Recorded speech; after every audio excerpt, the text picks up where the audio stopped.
Hello friends, मेरा नाम है राकेश। आप देख रहे हैं बैंकिंग बाबा यूट्यूब चैनल। आज के इस वीडियो में हम बहुत ही एक इम्पोर्टेंट टॉपिक पे बात करने वाले हैं। आप ऑनलाइन ही घर बैठे बैठे केवल 2 मिनट में अपना ईपीएफ पोर्टल पे डेट ऑफ एग्जिट अपडेट कर सकते हैं बिना एम्प्लॉयर की मदद के, जिसमें एम्प्लॉयर के अप्रूवल की भी रिक्वायरमेंट नहीं है। लेकिन दोस्तों, online date of exit PF portal पर अपडेट करते टाइम कुछ ऐसी बातें हैं जिनका आपको ध्यान रखना बेहद ज़रूरी है, क्योंकि डेट ऑफ एग्जिट अपडेट करते समय अगर आपसे कोई गलती हो जाती है तो उसको ऑनलाइन नहीं ठीक किया जा सकता है। इसलिए डेट ऑफ एग्जिट एंटर करने से पहले आपको हर चीज़ को बारीकी से समझ लेना चाहिए, ताकि बाद में आपको कोई भी प्रॉब्लम ना हो। और इस वीडियो में डेट ऑफ एग्जिट अपडेट करने का कंप्लीट प्रोसेस तो बताऊंगा ही, उसके साथ साथ उन पॉइंट को भी डिस्कस करेंगे जो आपको डेट ऑफ एग्जिट अपडेट करते टाइम ध्यान रखने हैं, ताकि आपको आसानी से प्रोसेस भी समझ आ जाए और आपसे कोई गलती भी ना हो। इसलिए दोस्तों, इस वीडियो को पूरा ज़रूर देखिएगा एंड अगर वीडियो पसंद आए तो लाइक कीजिएगा। और कोई भी प्रॉब्लम हो इस वीडियो से रिलेटेड तो कमेंट करके आप पूछ सकते हैं, या फिर आपको पीएफ से रिलेटेड कोई भी हेल्प चाहिए तो आप हमें इंस्टाग्राम पर मैसेज कर सकते हैं। इंस्टाग्राम का यूज़र नेम आपको स्क्रीन पर दिख जाएगा। दोस्तों, इस वीडियो में आगे बढ़ने से पहले आपसे एक ही रिक्वेस्ट है, अगर आपने इस चैनल को अभी तक सब्सक्राइब नहीं किया है तो जल्दी से सब्सक्राइब कर लीजिए और उसके पास में जो बेल आइकन है उसको भी दबा लीजिए, क्योंकि ऐसे ही वीडियोस हम बनाते रहते हैं। तो चलिए आज की इस वीडियो को शुरू करते हैं और जान लेते हैं कैसे आप अपने पीएफ पोर्टल पर डेट ऑफ एग्जिट अपडेट कर सकते हैं ऑनलाइन। आपको अपने कंप्यूटर पे कोई भी ब्राउज़र ओपन कर लेना है। अगर आप मोबाइल फ़ोन यूज़ कर रहे हैं तो आपको सिंपली क्रोम ब्राउज़र ओपन करना है और आप इस 3 डॉट पर क्लिक करेंगे। इधर आपको ऑप्शन मिल जाएगा डेस्कटॉप साइट का, उस पर क्लिक कर लेंगे, जिससे आपके मोबाइल फ़ोन में भी सेम कंप्यूटर जैसा स्क्रीन आ जाएगा। आपको सबसे पहले epfindia.gov.in की वेबसाइट पे जाना है, जिसका लिंक आपको वीडियो के डिस्क्रिप्शन में मिल जाएगा, या फिर आप सिंपली गूगल पर जाकर भी सर्च कर सकते हैं।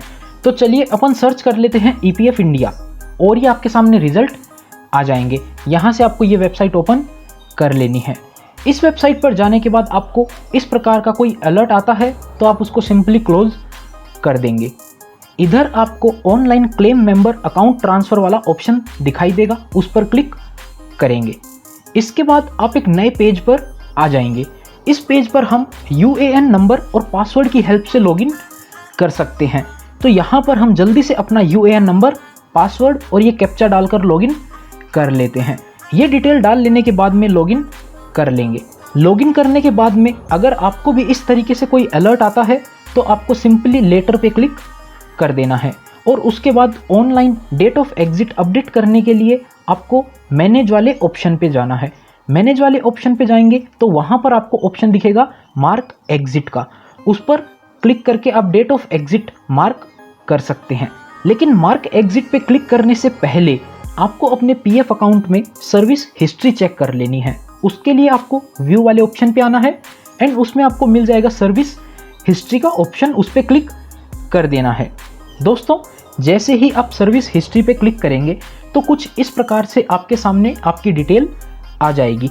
जिस जिस कंपनी में आपने अभी तक काम किया है उन सब की डिटेल आ जाएगी। तो आप देख सकते हैं अपने सामने 4 कंपनीज की डिटेल आ गई है। और इधर एक ऑप्शन आप देख सकते हैं DOE का, जिसको बोलते हैं डेट ऑफ एग्जिट, एंड ये जो ऑप्शन है DOJ वाला, इसको बोलते हैं डेट ऑफ ज्वाइनिंग। इसमें आपने जिस जिस कंपनी में जॉब छोड़ दी है उन सभी कंपनीज के आगे आपको डेट ऑफ एग्जिट शो होगा, एंड आप जिस कंपनी में अभी करंट काम कर रहे हैं उस कंपनी में डेट ऑफ एग्जिट शो नहीं होगा। उधर आपको नॉट अवेलेबल लिखा दिखाई देगा। अगर किसी कंपनी में आपने जॉब छोड़ दी है एंड डेट ऑफ एग्जिट की जगह नॉट अवेलेबल आता है तो आपको उस केस में PF full and final settlement करने से पहले डेट ऑफ एग्जिट आपको अपडेट कर लेना है। हमारे इस केस में देखेंगे आप, इन 3 कंपनीज में डेट ऑफ एग्जिट शो हो रहा है और लास्ट वाले केस में डेट ऑफ एग्जिट शो नहीं हो रहा है। तो अभी आपको live date of exit file करके दिखाएंगे। इसमें देखेंगे date of exit EPF not available, date of exit EPS not available. तो एक बार आप ऑनलाइन डेट ऑफ एग्जिट डाल देंगे तो इन जगह पे नॉट अवेलेबल की जगह आप जो डेट डालेंगे वो डेट आपको दिखाई देगी, जैसा कि ऊपर 3 कंपनीज में शो हो रही है। तो हम क्या करेंगे, सबसे पहले मैनेज वाले ऑप्शन में जाएंगे और वहाँ से अब मार्क एग्जिट वाला ऑप्शन सेलेक्ट कर लेंगे। फिर आपके सामने इस तरीके से पेज आ जाएगा। इधर आपके सामने सेलेक्ट एम्प्लॉयमेंट का ऑप्शन दिखाई देगा, इस पर क्लिक करेंगे। यहाँ पर आप क्लिक करेंगे तो आपके सामने सिर्फ वो ही कंपनी की डिटेल आएगी जिसमें हमारा डेट ऑफ एग्जिट पेंडिंग है। जिसमें डेट ऑफ एग्जिट ऑलरेडी डला हुआ है उस कंपनी का नाम इधर नहीं दिखाई देगा। तो जिस भी कंपनी का आपको डेट ऑफ एग्जिट अपडेट करना है उसका नाम आप सेलेक्ट कर लेंगे। एंड आपको कंपनी छोड़ने के कम से कम 2 महीने बाद ही पीएफ पोर्टल पर डेट ऑफ एग्जिट अपडेट करना है, क्योंकि उससे पहले आप डेट ऑफ एग्जिट अपडेट नहीं कर सकते हैं। अगर आप उससे पहले डेट ऑफ एग्जिट अपडेट करने की कोशिश करेंगे तो आपके सामने कुछ इस प्रकार का एरर आ जाएगा, जो कि आप देख सकते हैं। Date of exit can only be updated after 2 month of last contribution made by the employer. अगर आपके एम्प्लॉयर ने date of exit PF portal पे नहीं डाला है तो इसको आप डाल सकते हैं, लेकिन ध्यान देने वाली बात यह है कि सिर्फ आप डेट ऑफ एग्जिट डाल सकते हैं। अगर आपके एम्प्लॉयर ने डेट ऑफ एग्जिट डाल दिया है तो आप उसको चेंज नहीं कर सकते हैं। आप एक बार डेट ऑफ एग्जिट डाल सकते हैं, अगर उसमें डेट ऑफ एग्जिट ऑलरेडी डला हुआ है तो आप उसको कुछ नहीं कर सकते ऑनलाइन।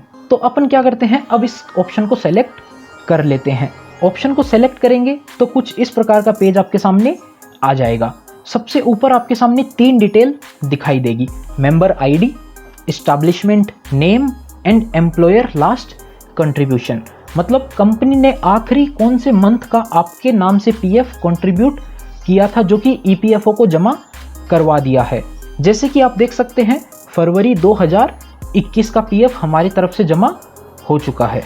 और इधर आपको date of birth, date of joining EPF and date of joining EPS देखने को मिल जाएगा।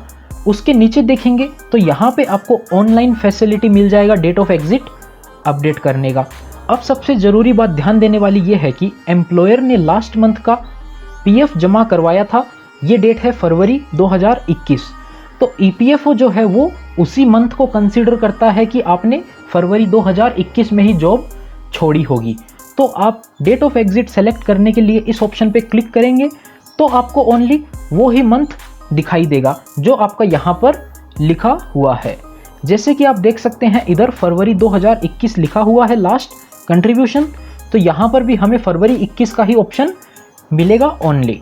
अब बात आती है, अगर आपने जॉब अप्रैल तक किया और इसमें फरवरी तक ही शो हो रहा है तो क्या करेंगे। उस केस में आपका मार्च और अप्रैल मंथ जो बचे हुए मंथ हैं उसमें से एम्प्लॉयर यानी कि आपकी कंपनी ने सैलरी में से पीएफ अगर आपको काट के सैलरी पे किया है तो कंपनी की ड्यूटी यानी कि लीगल लाइबिलिटी होती है कि वो उस पीएफ के पैसे को ईपीएफओ में जमा करवाई। अगर नहीं करवाया है जमा तो आप अपनी कंपनी को बोलिए कि वो आपके पैसे को पीएफ में जमा करवाए और वो करवा देगी।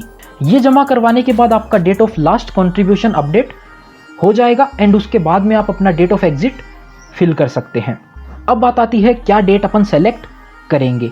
अगर आपके पास कोई डॉक्यूमेंट है ऑफिस की तरफ से जॉब छोड़ने से रिलेटेड तो उस पर लास्ट डेट मेंशन होगी वर्किंग की, तो उधर से आपको डेट डाल देनी है। अगर आपके पास कोई डॉक्यूमेंट नहीं है तो आपको अगर पता है किस दिन आपने जॉब छोड़ी थी, आपको अगर लास्ट डेट पता है तो आप वो डाल देंगे। अगर आपके पास कोई डॉक्यूमेंट भी नहीं है, आपको डेट भी नहीं पता है, तो आप कोई आसपास की डेट ध्यान आती है तो वो डाल देंगे। अगर कुछ भी आपको ध्यान नहीं आता है तो सिंपली आप उस मंथ की लास्ट डेट को डाल देंगे। जितना हो सके आपको गलत डेट नहीं डालनी है, सही डेट डालने की कोशिश कीजिएगा। अगर आप गलत डेट डाल देते हैं तो वो जो डिटेल है वो आपके एम्प्लॉयर के पास भी जाती है और आपका अगर एम्प्लॉयर से झगड़ा हुआ है तो वो उसके अगेंस्ट ऑब्जेक्शन भी ले सकता है। तो इस चीज़ का आपको ध्यान रखना है।